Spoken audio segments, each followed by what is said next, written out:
നീതിമാന്മാരുടെ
രണ്ട് കരങ്ങൾ ഉയർത്തി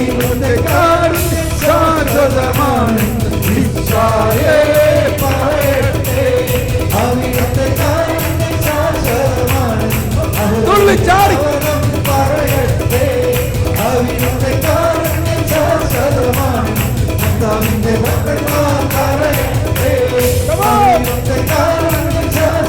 എല്ലാവരും ചാടി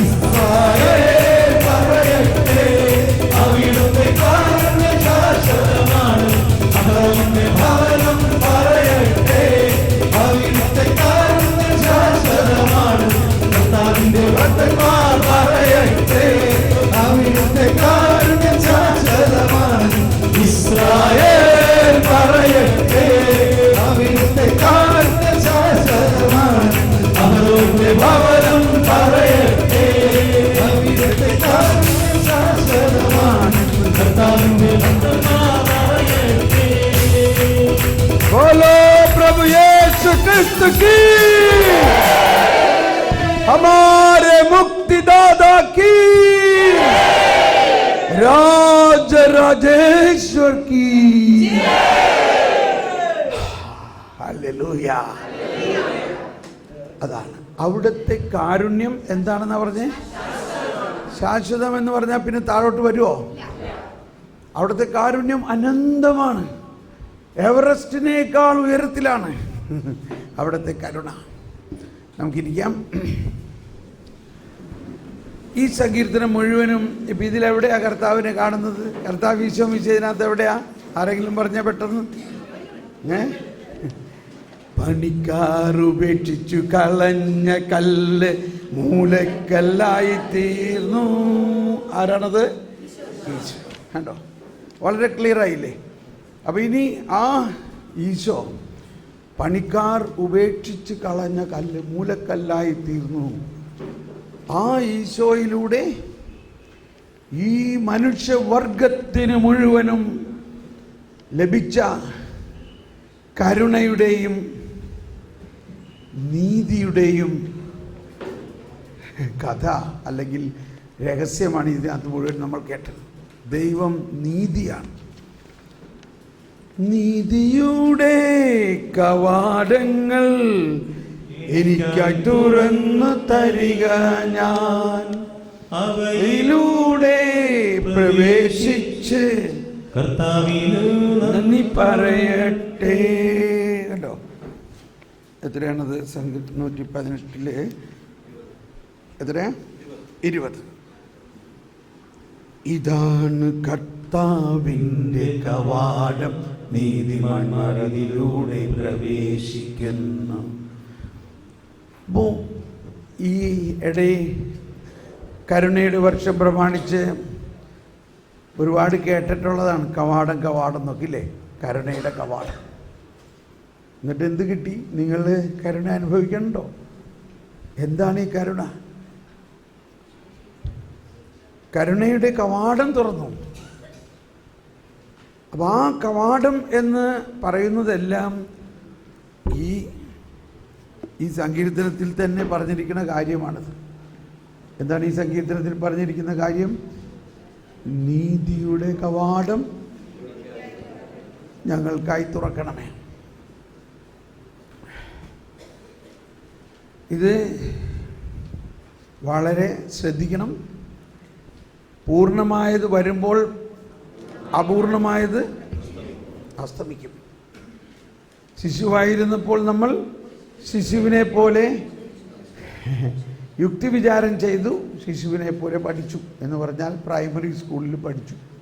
പ്രൈമറി സ്കൂൾ കഴിയുമ്പോഴോ പിന്നെ സെക്കൻഡറി സ്കൂൾ, അത് കഴിഞ്ഞിട്ടോ ഹൈസ്കൂൾ. ഇങ്ങനെ തന്നെയാണ് ഈ ആത്മീയതയുടെയും അല്ലെങ്കിൽ ദൈവാവിഷ്കരണത്തിൻ്റെ എല്ലാം കാര്യം.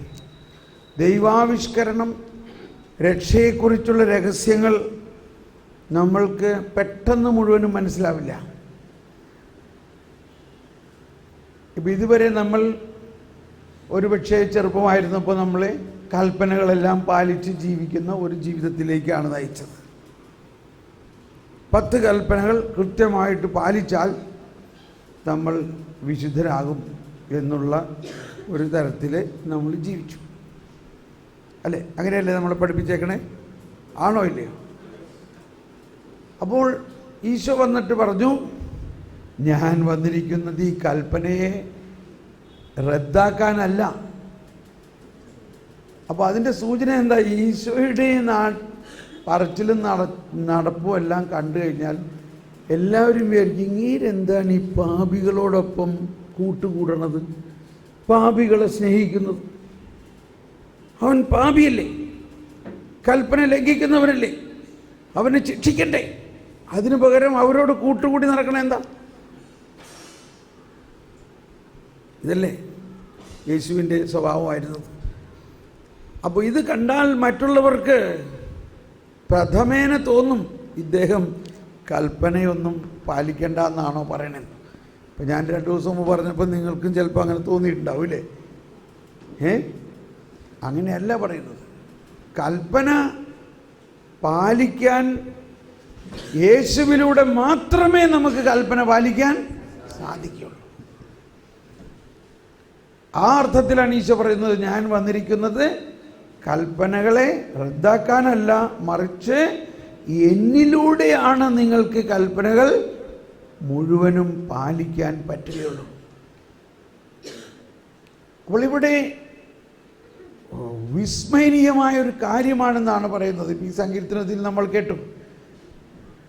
ഈ ദൈവനീതി എന്ന് പറയുന്നത് കൽപ്പനയിലൂടെ, നമ്മുടെ മാനുഷികമായ ശക്തിയിലൂടെ, കൽപ്പനകൾ പാലിക്കുന്നതിലൂടെ കിട്ടുന്ന വിശുദ്ധി അല്ല. യേശുക്രിസ്തുവിലുള്ള വിശ്വാസത്തിലൂടെ നമ്മൾ യേശുവിൻ്റെ പീഠാനുഭവവും കുരിശുമരണവും ഉയർപ്പും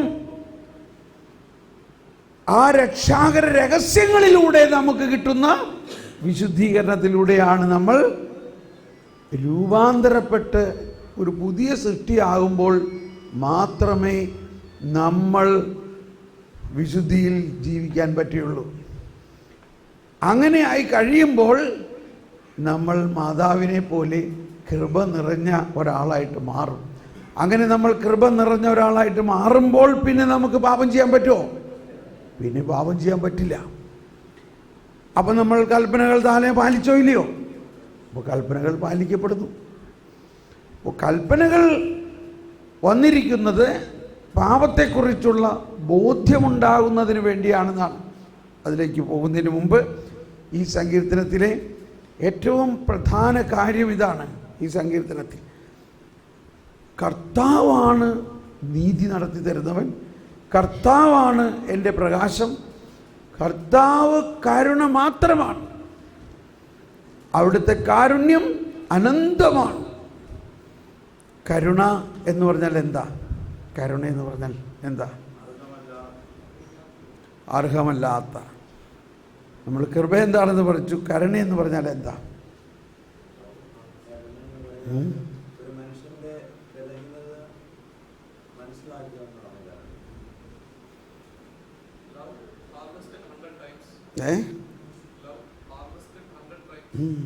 അത്രയൊന്നും കോംപ്ലിക്കേഷനിൽ പോകേണ്ട ആവശ്യമില്ല. സാധാരണ ആളുകൾക്ക് മനസ്സിലാവണ മാതിരി പറയണം. എന്താണ് കരുണ? ഇത്രയൊന്നും സമയം എടുക്കില്ല. നിങ്ങളുടെ ടൈം കഴിഞ്ഞു. കമ്പ്യൂട്ടർ സൈൻ ഔട്ടായി.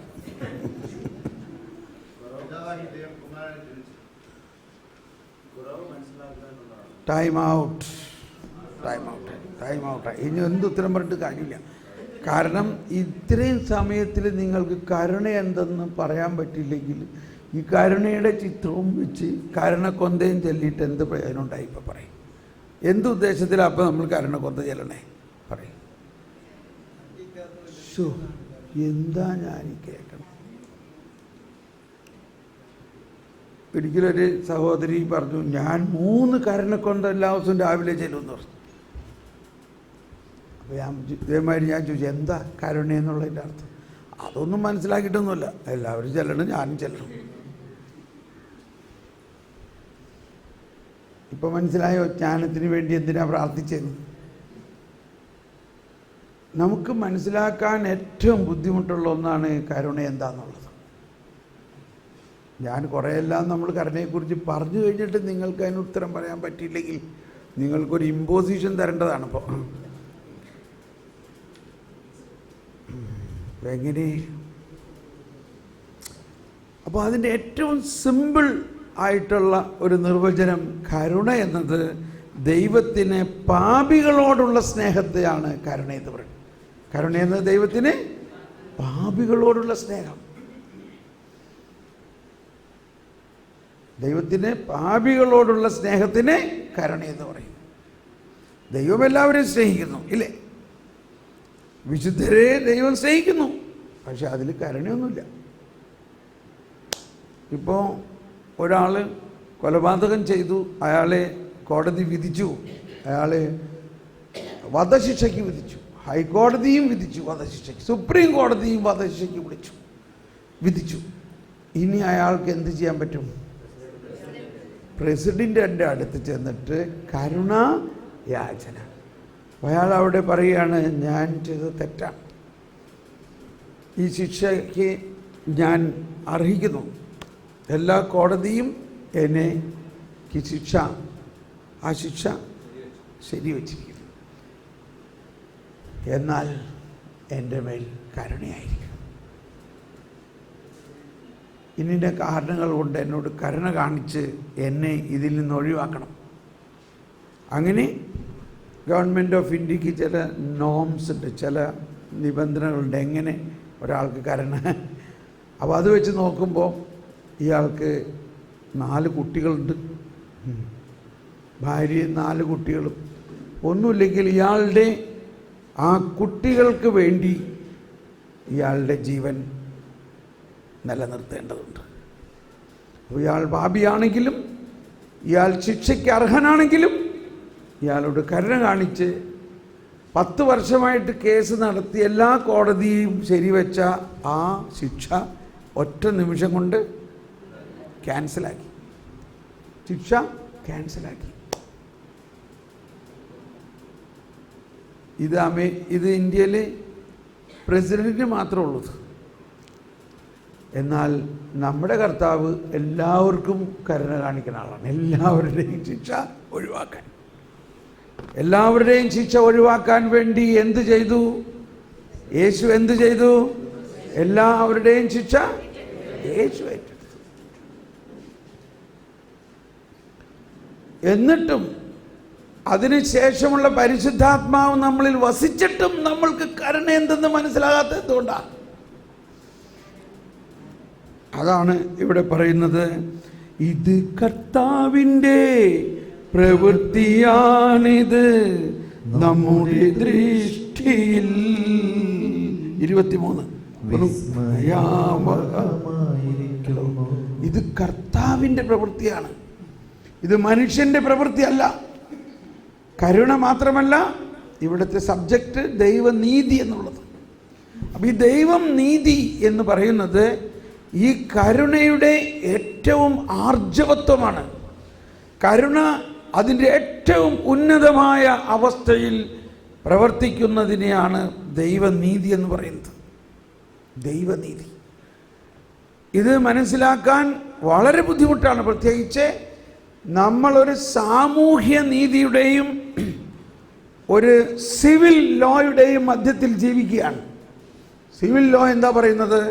തെറ്റ് ചെയ്യുന്നവനെ ശിക്ഷിക്കണം. അപ്പോൾ ഇന്നിന്ന നിയമം അനുസരിച്ച് ഇന്നിന്ന തെറ്റുകൾക്ക് ഇന്നിന്ന ശിക്ഷ.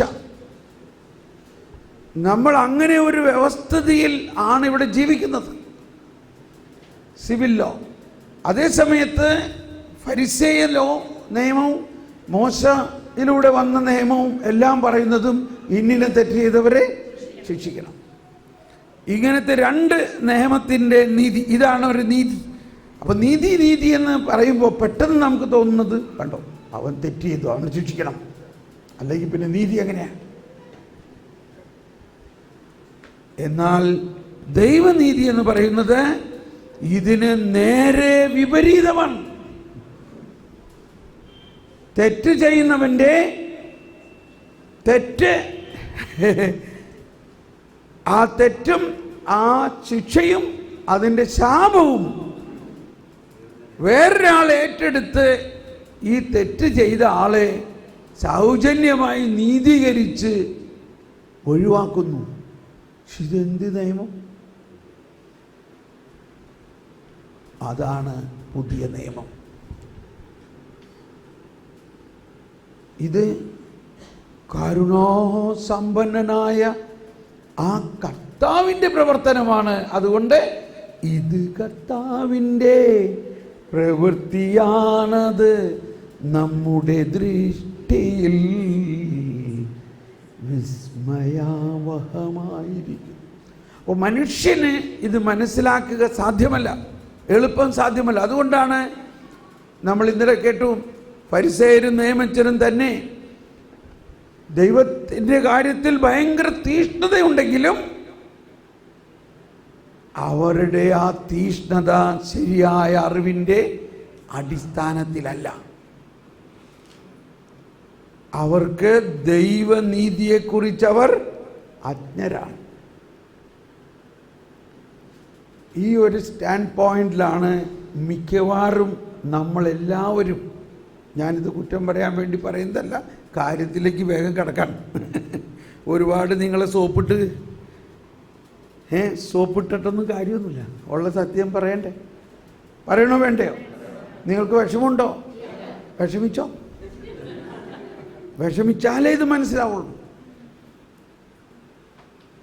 ഇത് എന്നെ സംബന്ധിച്ച് ഞാൻ കഴിഞ്ഞ 25 വർഷമായി സുവിശേഷം പ്രഘോഷിക്കുന്ന ആളാണ്. ഈ കാലഘട്ടം മുഴുവനും കരുണയെക്കുറിച്ചൊക്കെ തന്നെയാണ് ഞാനും പറഞ്ഞിരിക്കുന്നതെങ്കിലും 20 വർഷവും ഈ ദൈവനീതിയെക്കുറിച്ച് എനിക്ക് മനസ്സിലായിട്ടുണ്ടായിരുന്നില്ല. ഈ കഴിഞ്ഞ 5 വർഷമായിട്ട് എനിക്ക് ദൈവനീതി എന്താണെന്ന് മനസ്സിലായി. അപ്പം ഞാൻ പറയുന്നതിൻ്റെ ഒരു ആശ്വാസം ഇതാണ്, ആ തോമസ് പോളിന് 20 വർഷമായിട്ടും മനസ്സിലായില്ലെങ്കിൽ പിന്നെ നമുക്ക് എങ്ങനെ മനസ്സിലാവട്ടെ? ആശ്വാസമായോ?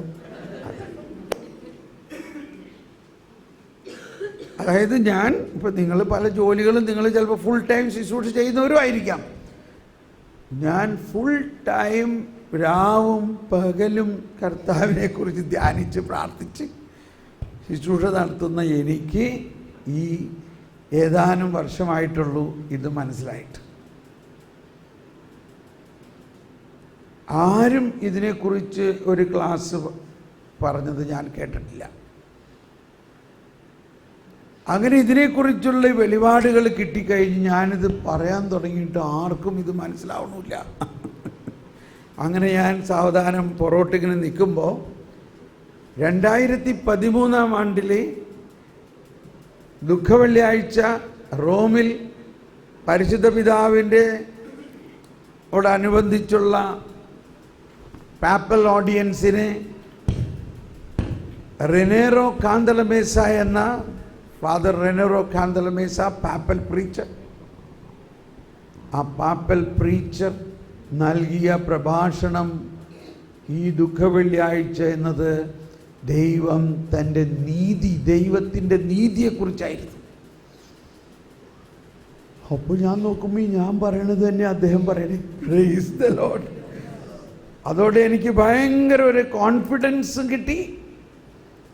അതേ തുടർന്ന് ഇതെങ്ങനെ മനുഷ്യനെ മനസ്സിലാക്കിക്കാമെന്നതിൻ്റെ ഒരു ഗവേഷണത്തിലേക്ക് നീങ്ങി. ആ ഗവേഷണത്തിലാണ് 2 വചനം എന്നെ നയിച്ചതൊന്ന് ഇന്നലെ നമ്മൾ കേട്ടു, റോമർ 10 പറഞ്ഞത്, ഈ ദൈവത്തെക്കുറിച്ച് തീഷ്ണതയുണ്ടെങ്കിലും ആ തീഷ്ണത ശരിയായ അറിവിൻ്റെ അടിസ്ഥാനത്തിലല്ല, അവർക്ക് ദൈവനീതിയെക്കുറിച്ച് അജ്ഞതയുള്ളത് കൊണ്ടാണെന്നും. അപ്പോൾ അജ്ഞത അകറ്റുന്നത് എങ്ങനെയാണ്? ജ്ഞാനത്തിലൂടെയാണ്. അതുപോലെ തന്നെയാണ് ഇവിടെയും പറയുന്നത്, ഇത് കർത്താവിൻ്റെ പ്രവൃത്തിയാണ്, മനുഷ്യർക്ക് ഇത് മനസ്സിലാക്കാൻ ബുദ്ധിമുട്ടാണ്, അതൊരു വിസ്മയനീയമാണ്. അപ്പോൾ വിസ്മയനീയമായ ഒരു കാര്യം മനസ്സിലാക്കണമെങ്കിൽ എന്ത് വേണം? ജ്ഞാനം വേണം. അങ്ങനെ ഞാൻ തന്നെ കുറേ സമയം ഈ രഹസ്യങ്ങൾ മനസ്സിലാകാൻ വേണ്ടിയുള്ള ജ്ഞാനത്തിന് വേണ്ടി പ്രാർത്ഥിച്ചു. അങ്ങനെ ഞാൻ പിന്നെ ഒരു റിട്രീറ്റ് രൂപരേഖ നൽകി 9 ദിവസത്തെ ഒരു ധ്യാനത്തിൽ ആദ്യത്തെ 2 ദിവസവും ജ്ഞാനത്തിന് വേണ്ടി പ്രാർത്ഥിച്ച് ജ്ഞാനസ്നാനത്തിലൂടെ നമുക്ക് നൽകിയിരിക്കുന്ന ജ്ഞാനം ഈ ദൈവനീതിയെ നമുക്ക് മനസ്സിലാക്കാൻ വേണ്ടിയാണ്. അതാണ് നമ്മൾ 1 കൊരിന്ത്യർ 1:30 കേട്ടത്. ക്രിസ്തുവിലുള്ള നമ്മുടെ ജീവിതത്തിൻ്റെ ഉറവിടം 1:30. അവിടെ നിന്നാണ് ദൈവം അവനെ നമുക്ക് ജ്ഞാനവും നീതിയും വിശുദ്ധീകരണവും. Praise the Lord. കണ്ടോ? അപ്പോൾ ഈ നീതി മനസ്സിലാകണമെങ്കിൽ ദൈവിക ജ്ഞാനത്തിലൂടെ മാത്രമേ പറ്റുള്ളൂ. മാനുഷിക ജ്ഞാനത്തിലൂടെ തെറ്റ് ചെയ്താൽ ശിക്ഷ കിട്ടും. ഞാൻ ഒരു പ്രാവശ്യം പുറത്തു, ഇനി ഞാൻ പറയില്ല. ഇനി ഇതേമാതിരി ചെയ്യുകയാണെങ്കിൽ പകഞ്ഞ കൊള്ളി പുറത്ത് നല്ല അടി കിട്ടും, അല്ലെങ്കിൽ ഇവിടുന്ന് പോയിക്കോ. ഇങ്ങനെയല്ലേ നമ്മൾ സാധാരണഗതിയിൽ നമ്മുടെ ഒരു സമീപനം? എത്ര വാത്സല്യഭാജനങ്ങളായ മക്കളായാലും തെറ്റ് ചെയ്താൽ ശിക്ഷിക്കണം. എന്നാൽ ഇതല്ല കരുണ, ഇതല്ല സുവിശേഷം. ഷോക്കടിച്ചോ? ഇപ്പോഴാണ് നമുക്കുണ്ടാകേണ്ട റിപ്പൻറ്റൻസ്. ഇത്രയും നാളും ഞാൻ എന്താ വിശ്വസിച്ചത്? ഇത്രയും നാൾ ഞാൻ എന്തുദ്ദേശിച്ചിട്ടാണ് ഈ കത്തോലിക്ക സഭയിൽ നിന്നത്? ഇത്രയും ഞാൻ എന്തുദ്ദേശിച്ചിട്ടാണ് കർത്താവ് ഈശോമിശിഹായിൽ വിശ്വസിച്ചത്? ഇതാണ് ഇന്ന് കുമ്പസാരിക്കേണ്ട പ്രധാന വിഷയം. നമ്മുടെ പാപത്തെക്കുറിച്ച് എന്നതിനേക്കാൾ ഉപരി നമ്മൾ കർത്താവ് ഈശോമിശിഹായെ എന്തുദ്ദേശിച്ചാണ് ഇത്രയും നാൾ വിശ്വസിച്ചിരുന്നത്? ഇങ്ങനെ ശിക്ഷിക്കുന്ന ഒരു ദൈവമായിട്ടാണോ? കൽപ്പന പാലിക്കുന്നില്ലെങ്കിൽ ശിക്ഷിക്കുന്ന ഒരാളായിട്ടാണോ? അല്ലെങ്കിൽ കൽപ്പന പാലിക്കുന്നതിലൂടെ നമ്മൾ വിശുദ്ധീകരിക്കപ്പെടുമെന്ന് വിശ്വസിക്കുന്നതിലൂടെയാണോ? അതോ കർത്താവായ യേശുക്രിസ്തു എൻ്റെ പാപത്തിന് പരിഹാരം ചെയ്ത് എന്നെ നീതീകരിച്ചിരിക്കുന്നു എന്നുള്ള വിശ്വാസമാണ്? ധൃതി പിടിക്കേണ്ട. ഇന്നും നാളെയൊക്കെ ഇത് തന്നെ നമുക്ക് പഠിക്കാനുള്ളത്. കുറേ സമയം എടുക്കും ഇതിന്. ഞാൻ അതിനെ ഇങ്ങനെ ഡെവലപ്പ് ചെയ്ത് വരികയാണ്. അപ്പോൾ ആ ഡെവലപ്മെൻറ്റിൻ്റെ ഒരു ഭാഗമാണ് സങ്കീർത്തനം. അപ്പോൾ ഈ സങ്കീർത്തനങ്ങളിലാണ് ഈ ദൈവനീതിയെക്കുറിച്ച് ഒരുപാട് കാര്യങ്ങൾ കിടക്കുന്നത്. സങ്കീർത്തനങ്ങളിലാണ്. ഇപ്പം നമ്മൾ ഈ സങ്കീർത്തനത്തിൽ വിശദമായിട്ട് പഠിക്കുകയാണെങ്കിൽ ഈ സങ്കീർത്തനം മുഴുവനും, ഈ 118 മുഴുവനും ദൈവനീതിയെക്കുറിച്ചാണ്. ഇതുണ്ടോ?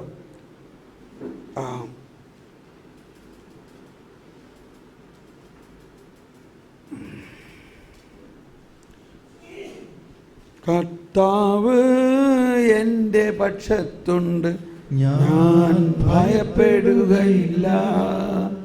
മനുഷ്യന് എന്നോട് എന്ത് ചെയ്യാൻ കഴിയും?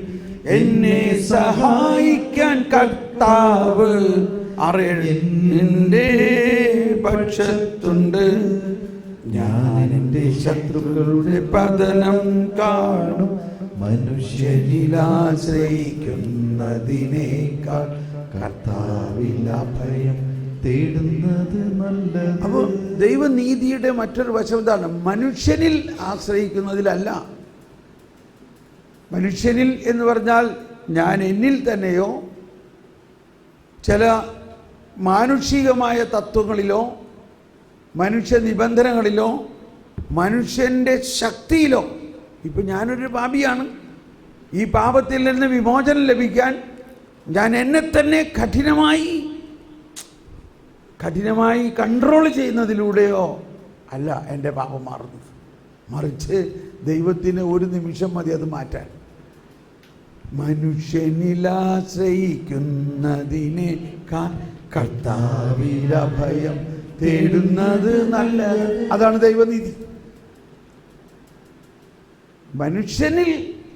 മനുഷ്യൻ്റെ ശക്തി. അപ്പോൾ 10 പ്രമാണങ്ങൾ നമുക്ക് നൽകിയപ്പോൾ ആ പ്രമാണങ്ങൾ നിങ്ങൾ കർശനമായി പാലിക്കണം. ആര് പാലിക്കണം? നിങ്ങൾ പാലിക്കണം. പാലിക്കുന്നില്ലെങ്കിൽ ശിക്ഷ കിട്ടും. ഇതെല്ലാം പറയുമ്പോൾ ഇങ്ങനെ വിചാരിക്കരുത് പ്രമാണങ്ങളെ റദ്ദാക്കാനോ പ്രമാണങ്ങൾ പാലിക്കേണ്ടെന്ന് പറയാനല്ല. ഇതാണ് നമുക്കുണ്ടാകുന്ന ഭയങ്കര ബുദ്ധിമുട്ട്. ഇപ്പോൾ കുറച്ച് നേരത്തേക്ക്, ഇത്തിരി കഴിയുമ്പോൾ അത് മാറും. അപ്പോൾ ഇവിടെ മനുഷ്യൻ്റെ ശക്തിയിൽ ആശ്രയിച്ചാൽ നമ്മൾ ഒരിക്കലും വിശുദ്ധീകരിക്കപ്പെടുകയില്ല. എന്താണ് കൃപ എന്ന് പറയുന്നത്? കൃപ എന്നത് ദൈവീകത മാനുഷികതയിൽ ലയിക്കുന്നതിനെ കൃപയെന്ന് പറയുന്നു. ഇപ്പോൾ മാനുഷികത എന്തായി മാറി? രൂപാന്തരീകരിക്കപ്പെട്ട് ദൈവീകതമായി മാറി. ഇത് മനുഷ്യൻ്റെ പ്രവൃത്തിയാണോ അതോ ദൈവത്തിൻ്റെ ഇനീഷ്യേറ്റീവാണോ? ദൈവത്തിൻ്റെ ഇനീഷ്യേറ്റീവ്. മറ്റൊരു സങ്കീർത്തനത്തിൽ പറയുന്നത്, 42-ാം സങ്കീർത്തനത്തിൽ പറയുന്നത്, അങ്ങയുടെ വെള്ളച്ചാട്ടങ്ങളുടെ ഇരമ്പൽ കൊണ്ട് ആഴത്തെ വിളിക്കുന്നു. അങ്ങയുടെ തിരമാലകളും ഓളങ്ങളും എൻ്റെ മീതെ കടന്നു പോകുന്നു. അപ്പോൾ നമ്മൾ പലപ്പോഴും ചിന്തിക്കുന്നത് ദൈവത്തിൻ്റെ അനുഗ്രഹം, ദൈവത്തിൻ്റെ പരിശുദ്ധാത്മാവ് ഇങ്ങനെ തുള്ളി തുള്ളിയായിട്ട് നമ്മളിലേക്ക് വരണ മാതിരിയാണെങ്കിൽ അങ്ങനെയല്ല. എങ്ങനെയാണ് വരുന്നത്? വെള്ളച്ചാട്ടം പോലെയാണ്. ദൈവത്തിൻ്റെ അനർഗളമായി നിർഗളിക്കുന്ന ഒരു പ്രവാഹമാണ് നമ്മിലേക്ക് വരുന്നത്. അത് ദൈവത്തിൻ്റെ ഇനിഷ്യേറ്റീവിലൂടെയാണ്. അത് ഏറ്റവും കൂടുതൽ ആരിലേക്ക് വരണം? പാപിയിലേക്ക് വരണം. ഓക്കെ, ആ കരുണയുടെ പോയിന്റ് കംപ്ലീറ്റ് ആക്കാം. ഈശോ മത്തായിയുടെ ഭവനത്തിൽ ചെന്ന സംഭവം ഒന്ന് എടുത്ത് വായിക്കാം. മത്തായി 9:9 എന്നൊരു കണക്ക് വെച്ചോ. 9:9 മുതലുള്ള പാരഗ്രാഫിലാണെങ്കിലും 9:11 വായിക്കാം. മത്തായി 9-ാം അധ്യായത്തിൽ 11-ാമത്തെ വചനം. ഫരിസേയർ ഇത് കണ്ട് ശിഷ്യന്മാരോട് ചോദിച്ചു, നിങ്ങളുടെ ഗുരു ചുങ്കക്കാരോടും പാപികളോടും കൂടെ ഭക്ഷിക്കുന്നത് എന്തുകൊണ്ട്? അപ്പോൾ ഫരിസേയ നിയമം അനുസരിച്ച്, യഹൂദ നിയമം അനുസരിച്ച് ഒരു യഹൂദൻ ഒരു പാപിയുടെ, ചുങ്കക്കാരൻ്റെ, ഒരു വിജാതിയൻ്റെ വീട്ടിലേ പോകാൻ പാടില്ല. അത് ഭയങ്കര തെറ്റാണ് അവരെ സംബന്ധിച്ച്. എന്നാൽ യേശു മത്തായിയുടെ വീട്ടിൽ ചെന്നിരിക്കുകയാണ്. ഇപ്പം സാധാരണ നമ്മളുടെ ഒരു ചിന്താഗതി, നമ്മുടെ ജനറൽ ചിന്താഗതി, പാപം കൃപയെ തടസ്സപ്പെടുത്തുന്നതാണ്. പാപം ഇല്ലേ, ഇത് പോപ്പുലറല്ലേ? വളരെ പോപ്പുലറാണ്. ഇങ്ങനെ വളരെ പോപ്പുലറായിട്ടുള്ള കാര്യങ്ങളെല്ലാം പിഴുത് മാറ്റാൻ പോവുകയാണ്. Are you ready? പാപം കൃപ. പാപം എവിടെ നിന്നുണ്ടായി? പിശാചിൽ നിന്നും, പിശാചിലൂടെ മനുഷ്യരിൽ നിന്നും എന്ന് പറഞ്ഞാൽ അത് എർത്തിലിയാണ്, അത് finite, it is not infinite. കൃപയാകട്ടെ ദൈവത്തിൽ നിന്നാണ്, ഇൻഫിനിറ്റ് ആണ്. അപ്പോൾ ഏതിനാ ശക്തി പറയും? അപ്പോൾ എങ്ങനെയാണ് പാപത്തിന് ഈ കൃപയെ തടസ്സപ്പെടുത്താൻ പറ്റുന്നത്? കൃപ വന്നിരിക്കുന്നത് എന്തിനാ? പാപത്തിനെ എറേസ് ചെയ്യാൻ വേണ്ടിയാണ്, പാപത്തെ മാറ്റാൻ വേണ്ടിയാണ്.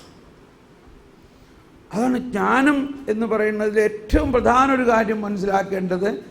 നമ്മുടെ പാപത്തിന് കൃപയെ ഒരിക്കലും തടസ്സപ്പെടുത്താൻ പറ്റില്ല. എന്ന് വിചാരിച്ച് പാപം ചെയ്യണമെന്നല്ല പറയുന്നത്. ഈ കോൺസെപ്റ്റ് നമ്മൾ മനസ്സിലാക്കണം. ഇവിടെ മത്തായിയുടെ ഭവനത്തിലേക്ക്, പാപിയായ മത്തായിയുടെ ഭവനത്തിലേക്ക് യേശു വന്നപ്പോൾ മത്തായിയുടെ പാപം യേശുവിൻ്റെ വരവിനെ തടസ്സപ്പെടുത്തിയോ? ഇല്ല. ക്ലിയർ. 2 മാസം മുമ്പ് കരുണയുടെ വർഷത്തിൻ്റെ പ്രബോധനം നൽകുമ്പോൾ പരിശുദ്ധ പിതാവ് ഈ സംഭവത്തെ എടുത്ത് പറയുകയായിരുന്നു. അപ്പോൾ ഇവിടെ ഫരിസേയരും നിയമജ്ഞരും യേശുവിനെ കുറ്റപ്പെടുത്തിക്കൊണ്ട് അപ്പസ്തോലന്മാരോട് സംസാരിക്കുന്നത് കേട്ട് യേശു മത്തായിയുടെ വീട്ടിൽ നിന്ന് പുറത്തു വന്നു. എന്നിട്ട് അവരോട് പറയുകയാണ്, വായിച്ചോളൂ 12-13 വചനം. എന്താ പറയുന്നത്? 9:12-13. 9-ാം അധ്യായം മത്തായി 9:12-13 പറയുന്നത് എന്താ? ആരോഗ്യമുള്ളവർക്കല്ല രോഗികൾക്കാണ് വൈദ്യനെ കൊണ്ട് ആവശ്യം. അപ്പോൾ അവിടെ ഒരു സിംബോളിസം ഉപയോഗിക്കുകയാണ്. എന്ന പോലെയാണ് ഞാൻ വന്നിരിക്കുന്നത്, പാപികൾക്ക് വേണ്ടിയാണ് ഞാൻ വന്നിരിക്കുന്നത്. പാപം ഇല്ല എന്ന് നടിച്ചു നിൽക്കുന്ന, അല്ലെങ്കിൽ പാപമില്ലാത്തവർക്ക് വേണ്ടിയല്ല, നീതിമാന്മാരെ തേടി അല്ല ഞാൻ വന്നിരിക്കുന്നത്, പാപി. അതാണ്. അപ്പം എന്താ കരുണ? പാപിയോടുള്ള കർത്താവിൻ്റെ സ്നേഹം. എന്നിട്ട് അവിടെ പറയുകയാണ്, ബലിയല്ല കരുണയാണ് ഞാൻ ആഗ്രഹിക്കുന്നത്. അതിന്റെ വോയിസ് ഇത്തിരി കൂട്ടിയ. ബലിയല്ല, എല്ലാവരും ഒന്ന് ഏറ്റു പറഞ്ഞേ. ബലിയല്ല കരുണയാണ് ഞാൻ ആഗ്രഹിക്കുന്നത് എന്നതിന്റെ അർത്ഥം നിങ്ങൾ പോയി പഠിക്കുവിൻ. ഇപ്പം ഇവിടെ ഭയങ്കര 2-3 കാര്യം ഇതിനകത്തുണ്ട്. ഒന്ന് പറയണെന്താ, നിങ്ങൾ പോയി പഠിക്കുവിൻ. അതാണ് ഈ ഒരു വർഷം മുഴുവനും കരുണയുടെ വർഷം നമ്മൾ പഠിക്കാൻ വേണ്ടി വെച്ചിരിക്കുകയാണ്. എന്ത് പഠിക്കണം? ബലിയല്ല, കരുണയാണ് ഞാൻ ആഗ്രഹിക്കുന്നത് എന്ന ആ വചനത്തിൻ്റെ അർത്ഥം നിങ്ങൾ പോയി പഠിക്കാൻ. അപ്പോൾ ഫരിസേയരും നിയമജ്ഞരും പഴയ നിയമം പഠിച്ചിട്ടുള്ളവരാണല്ലോ. പഴയ നിയമത്തിൽ തന്നെ ഹോശേയ പ്രവാചകന്റെ പുസ്തകത്തിൽ 6-ാം അധ്യായത്തിലെ 6-ാമത്തെ വചനമാണിത്. അതവർക്ക് അറിയാം, അവർക്ക് വചനമെല്ലാം ബൈ ഹാർട്ടാണ്. നമുക്കും അതെ, ഇല്ലേ, കുറേയൊക്കെ. പക്ഷെ അതിൻ്റെ അർത്ഥം ശരിക്കും അറിയില്ല. അതാണ് പൗലോസ് പറഞ്ഞത്, അവർക്ക് തീഷ്ണതയുണ്ടെങ്കിലും ആ തീഷ്ണത ശരിയായ അറിവിൻ്റെ അടിസ്ഥാനത്തിലല്ല. ഇപ്പൊ പഴയ നിയമത്തിൽ തന്നെ ദൈവത്തിൻ്റെ കരുണ നിറഞ്ഞൊഴുകുന്നുണ്ടെങ്കിലും അതാരും കാണുന്നില്ല. ദൈവം പഴയ നിയമത്തിലെ ദൈവവും പുതിയ നിയമത്തിലെ ദൈവവും ഒരു ദൈവം തന്നെയാണ്. God is same yesterday, today and forever.